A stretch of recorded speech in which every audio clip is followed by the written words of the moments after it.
What if I told you that black holes, the most extreme objects in the universe, might not just be leftovers from dead stars, but ancient anomalies that predate galaxies, predate stars, maybe even predate time itself? It sounds like science fiction, right? Well, recent data from the James Webb Space Telescope suggests otherwise. A supermassive black hole known as CIRS 1019 has been discovered at a time just 570 million years after the Big Bang, and it's not alone. Other, even larger black holes have now been spotted in the early universe, some weighing in at over 1 billion times the mass of our Sun. These findings have shattered long-held cosmological theories and left scientists asking the unthinkable. Could black holes have existed before the Big Bang? Let's begin with the cosmic troublemaker, CIRS 1019. It was found nestled inside a small, newly formed galaxy called EG-SWI 8P7, captured in remarkable detail by the James Webb Space Telescope. Here's the problem. At this point in cosmic history, the universe was still incredibly young, not even 1 billion years old. The first stars were just beginning to form, galaxies were still assembling, and the universe was a dim, murky place still emerging from its so-called dark ages. And yet, right in the middle of this baby galaxy sits a monster black hole weighing 10 million solar masses. That's like finding a full-grown elephant inside an egg. It just shouldn't be possible. According to our best models, black holes form when massive stars reach the end of their lives and collapse under their own gravity. Over time, they feed on surrounding gas and dust, gradually growing larger. This process takes billions of years, but CIRS 1019 appeared within 500 million years of the Big Bang. That's too fast, way too fast. This means one of two things. One, either our understanding of how black holes form is deeply flawed. Second, or this black hole, and others like it, formed through an entirely different mechanism. To explain this, scientists have proposed the idea of a seed black hole. Instead of forming from a star, these seeds would emerge directly from collapsing clouds of gas, skipping the star phase altogether. Imagine a cosmic loophole. Instead of waiting for stars to live and die, a massive cloud of hydrogen just collapses straight into a black hole. No detours, no waiting.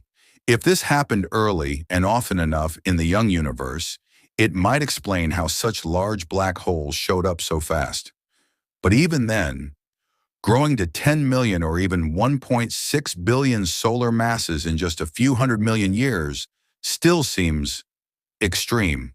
Black holes grow by accretion, pulling in matter from their surroundings. But there's a natural speed limit called the Eddington limit. It's the point where radiation from falling matter pushes back against incoming material. Too much mass too fast, and the black hole's growth should stall. But what if the Eddington limit isn't absolute? What if under certain early universe conditions, black holes could go into overdrive, temporarily bypassing this limit? Some scientists now believe that early black holes could enter a state called super Eddington accretion, where matter floods in so quickly that the usual rules no longer apply. In these brief, chaotic growth spurts, black holes could bulk up incredibly fast, like celestial bodybuilders on a galactic protein binge. But super Eddington accretion isn't the only game in town. Other theories include chaotic accretion, where matter falls in so fast and randomly that the usual feedback mechanisms don't kick in. Cosmic shielding. Dense clouds of gas could block outgoing radiation, allowing black holes to feed uninterrupted. Galaxy black hole co-formation. Some propose that black holes and galaxies may have formed together, not one after the other. And then, there's the most mind-bending idea of them all. What if some black holes didn't start with this universe at all? What if they came from a previous cosmos, remnants of an earlier cycle of existence? According to some bold theorists, black holes might not just be products of the Big Bang, they could be older than time as we know it.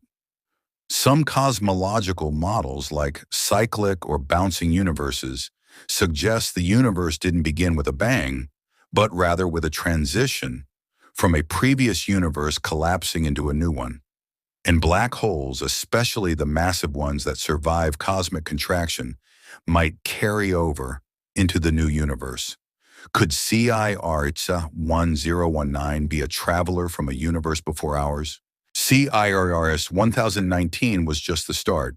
Since its discovery, scientists have found two more ancient black holes that are even larger and younger in cosmic terms.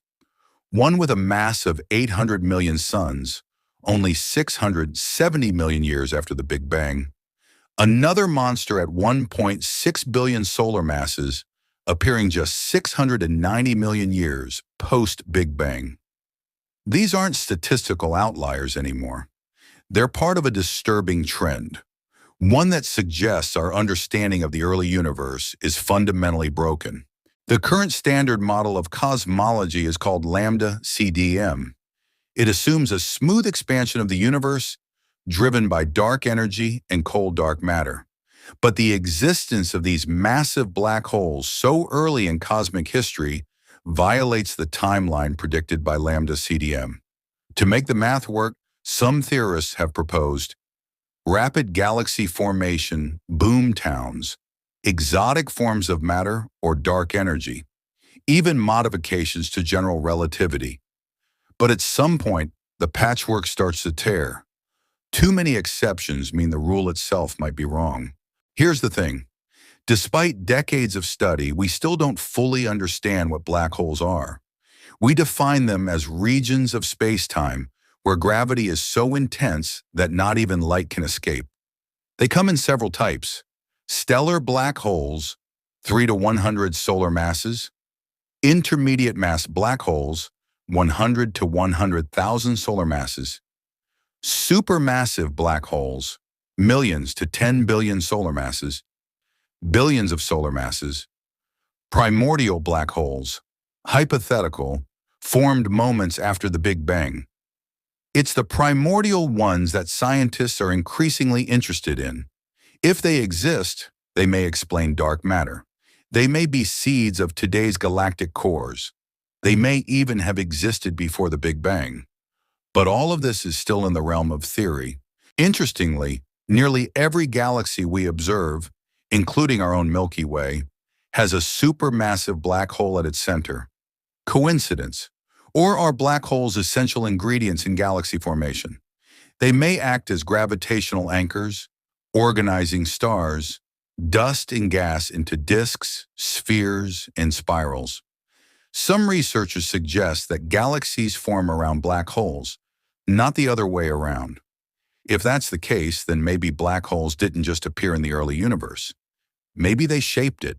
The James Webb Space Telescope, with its unprecedented infrared sensitivity, has allowed us to see deeper into time than ever before. But what it's revealing is not what we expected. We thought the early universe was quiet, sparse, and slow-moving. Instead, we're seeing mature galaxies, active star formation, massive black holes, structured complexity, all within a few 100 million years after the Big Bang. This forces us to confront a possibility many physicists dread. We were wrong, not just a little, fundamentally wrong. So where does this leave us? Do we need to rewrite the Big Bang theory? Is our timeline flawed? Are our models missing something huge? We're at a crossroads in cosmology, a scientific inflection point. As we look deeper into space, and therefore further back in time, we're seeing a universe that doesn't match the script we wrote for it. And when reality doesn't fit the model, we don't change reality. We change the model. Black holes remain the ultimate mystery.